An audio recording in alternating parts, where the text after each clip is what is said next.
من الشیطان الرجیم بسم اللہ الرحمن الرحیم ومن وصیۃ لہو علیہ السلام وصا بها جیشن بعثہ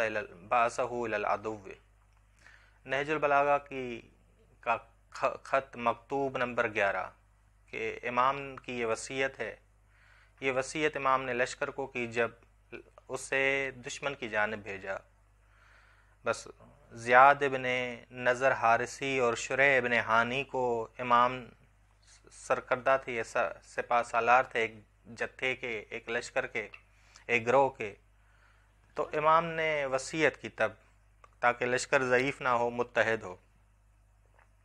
امام نے کہا کہ فیضا نزل تم بعدو، بس امام تعلیم دے رہے ہیں کہ لڑنا کیسے، دشمن سے مقابلہ کرنا کیسے، دشمن سے مقابلہ کرنا کیسے۔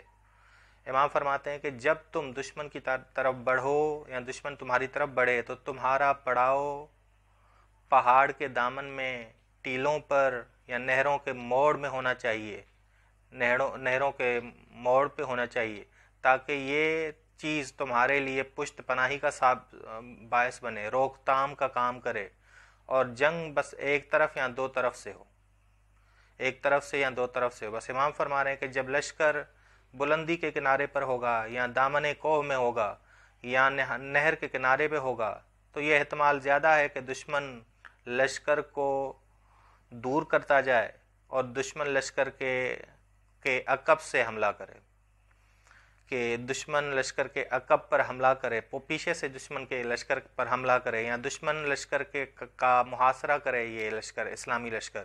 جو کسی بلندی کے کنارے پر ہے یا دامن کوہ پر ہے یا نہر کے کنارے پر ہے،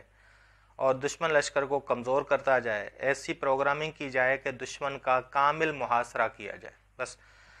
امام فرما رہے ہیں کہ محاصرہ کرنے کے لیے بھی جگہ کا انتخاب بڑا ضروری ہے، کہ جگہ ایسی چنی جائے جہاں دشمن پہ کامل محاصرہ کیا جائے، کامل طور پہ اس پہ قبضہ کیا جائے، کامل طور پہ اس پہ حملہ کیا جائے، صحیح طور پہ اس پہ حملہ کیا جائے، محاصرہ کیا جائے اس کا۔ تو یہ پلاننگ کرنا ضروری ہے۔ بس امام زیاد ابن نظر حارثی کو، شریح ابن ہانی کو سمجھا رہے ہیں کہ ایسی جگہ پہ تم پڑاؤ ڈالو جہاں دشمن پہ تم کامل طور پہ دشمن کا محاصرہ کرو، دشمن تم پہ غالب نہ آئے، تم دشمن پہ غالب آ جاؤ، تم دشمن پہ غالب آ جاؤ۔ اس کے بعد امام فرماتے ہیں اور پہاڑوں کی چوٹیوں اور ٹیلوں کی بلند سطحوں پر دیدبانوں، نگہبانوں کو قرار دو۔ بس کہا کہ ایک تو لشکر تمہارا بلندی پر ہو، دوسرا نگہبان بھی تمہارے ہمیشہ دیکھتے رہیں، مشاہدہ کرتے رہیں، خبر لیتے رہیں کہ کوئی لشکر آ رہا ہے، دشمن کا لشکر آ رہا ہے، تاکہ دشمن کسی اطمینان والی جگہ سے تم پہ اچانک حملہ نہ کرے، یعنی تم غافل ہو جاؤ، غفلت میں پڑ جاؤ۔ بس امام فرما رہے ہیں کہ حساس جگہوں پر خاص توجہ دی جائے، اور کیسے نگہبانوں کو کھڑا کیا جائے بلند جگہوں پہ، تاکہ وہ مشاہدہ کرتے رہیں کہ دشمن کا لشکر کوئی اچانک حملہ تو نہیں کرے گا، کیونکہ غافل ہو گئے تو دشمن تم پر حملہ آور ہوگا اور تمہیں نابود کر دے گا۔ بس امام تعلیم دے رہے ہیں، امام تعلیم دے رہے ہیں انہیں کہ جنگ کیسے لڑی جاتی ہے، جنگ کی تیاری کیسے کی جاتی ہے، دشمن پہ محاصرہ کیسے کیا جاتا ہے، دشمن کے اچانک والے حملے سے کیسے محفوظ رہا جاتا ہے، امام تعلیم دے رہے ہیں۔ وَأَعْلَمُوا أَنَّ مُقَدِّمَةَ الْقَوْمِ عُيُونُهُمْ وَعُيُونُ الْمُقَدِّمَةِ، اس بات کو جان لو کہ فوج کا ہر اول دستہ، جو پہلا دستہ ہے فوج کا خبر رساں ہوتا ہے، یہ خبر رساں ہے، ہر اول دستے کو اطلاع ان مخبروں سے حاصل ہوتی ہے جو آگے بڑھ کر سراغ لگاتے ہیں کہ ہاں جی دشمن کہاں تک کھڑا ہے، کہاں موجود ہے، انہوں نے پڑاؤ ڈالا ہے یا انہوں نے اٹھنے کی تیاری کی ہے یا وہ سوئے ہوئے ہیں۔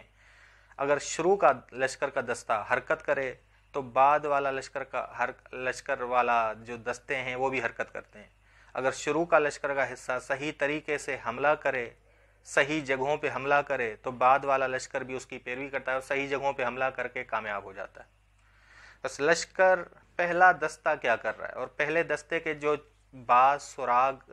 سراغ جو ہے لگانے والے ہیں وہ بھی جو خبر دے رہے ہیں وہ صحیح دے رہے ہیں، سراغ بھی صحیح لگا رہے ہیں۔ بس ہوشیاری ضروری ہے، ہوشیاری ضروری ہے۔ وَإِيَّاكُمْ وَالتَّفَرُّقَ فَإِذَا نَزَلْتُمْ فَأَنزِلُوا جَمِيعًا، امام فرما رہے ہیں کہ ہوشیار رہو، تفرقے سے بچو، تتر بتر ہونے سے بچو، اختلافات سے بچو، میدان میں اترو، حملہ کرو تو ایک ساتھ مل کر حملہ کرو، ایک ساتھ مل کر حملہ کرو، ایک ساتھ کوچ کرو۔ جب رات تم پر آ جائے تو نیزوں کو اپنے گرد گاڑ کر دائرہ بنا لو آدھی. اور جنگ کے دوران جب دوران جنگ کا وقت ہو تو تھوڑی نیند کیا کرو، تھوڑا سویا کرو. اگر سوئے رہو گے تو دشمن تم پہ کامیاب رہے گا. بس ان دنوں میں جب جنگ کے ایام ہو تو نیند کم کرو، حتیٰ کہ تب نماز خوف بھی ہو جاتی ہے کہ دشمن حملہ کر رہا ہے تو نماز خوف چلتے پھرنے کی حالت میں واجب نماز پڑھ سکتے ہیں. اور جو ہے بس یہ ذہن میں رکھیے گا کہ امام اس مکتوب نمبر 11 میں امام نے زیاد ابن نظر حارثی کو، شریح ابن ہانی کو